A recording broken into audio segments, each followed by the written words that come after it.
Congratulations, you passed EMT class. Now what? Well, now you have to take National Registry and its cognitive exam. But what if you fail? You'll get an email that states, "With regret, we must report." And that's usually not a good thing. Now you'll have 15 days, mandatory 15-day waiting period, before you can test again. You studied for an entire semester, which is 15 weeks.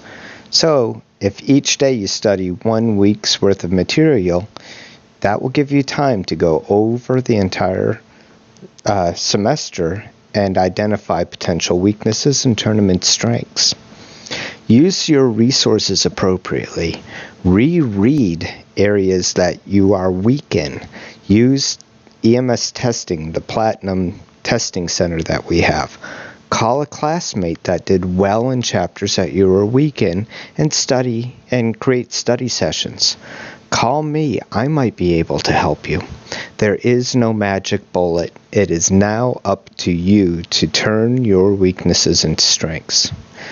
After 15 days, you're allowed to go ahead and give it another try. But how many chances do you get? Well, for National Registry, you're allowed 3 attempts, and if you're unsuccessful on your 3rd attempt, you have to take a refresher, what they call a remedial class. It's the same class. And then you are allowed 3 more tries. Each attempt costs $80. However, for National Registry and the cognitive exam, there is no stamped time frame. However, your practical exam is different. The practical exam you took at the end of the semester to make sure you knew the skills is only valid for 1 calendar year. So it is your responsibility, if you have not been successful within 1 calendar year, contact the college or your state representative and ask to be put on a roster at another practical skills exam, and you will be processed through. Well, if you pass, you'll get a statement that says, "Congratulations on successfully earning your National EMS certification." Now you have one of 2 options. First option is to receive your Tennessee EMT license, and what you have to do is watch the website. I have an example at the bottom of the page, and you'll want to monitor your website, type in your name, and wait for it to say that you have been verified and that you have changed from an applicant to in process to your EMT license number. Okay? Now remember, once you are licensed by the state, you are good to go ahead and start applying and saying that you are an EMT. However, you cannot operate as a medical professional without a medical director and protocols. So do not work outside your protocols. Your other option is to attend advanced EMT classes within 120 days of receiving your National Registry certification. Now, this will allow you to work as an advanced EMT student in a clinical setting only. Just because you volunteer with a fire department and you're in advanced school doesn't mean you can work as an EMT, because you do not have a license if you follow this path. Upon completion of your advanced class, you will go through the process of getting your state licensure so that you can work as an advanced EMT, and you need to be an advanced EMT in order to apply to paramedic school. Now that you have a license or a certification, National Registry certification, what do you need to do?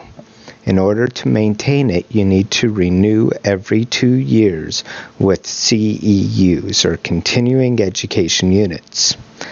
Well, how do you find these continuing education units? Well, you attend or participate in any learning opportunities, such as EMS Night Out, or look in the hospital EMS break rooms, because hospital workshops are there to train you or to teach you what the hospital has to offer. You can do FEMA classes, extrication, EVOC training, anything like that, as long as it meets the state requirements for relicensure. You can find the information on the link below, and as you can see, there are only 2 hours that are identified for FEMA or extrication, EVOC, any preparations to get you to assist in your licensure.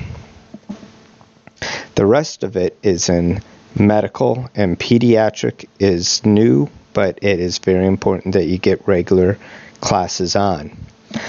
Your other option is to do your refresher classes. Now, they also are termed remedial classes. This is your traditional coursework where you can contact our college and you can attend courses on that meet all of the requirements for the state. Now, it is offered through Center of Emphasis, and that teaches the professional continuing education courses. You would select healthcare, and you will look, and you can see that there are classes that are available quarterly, every 3 months.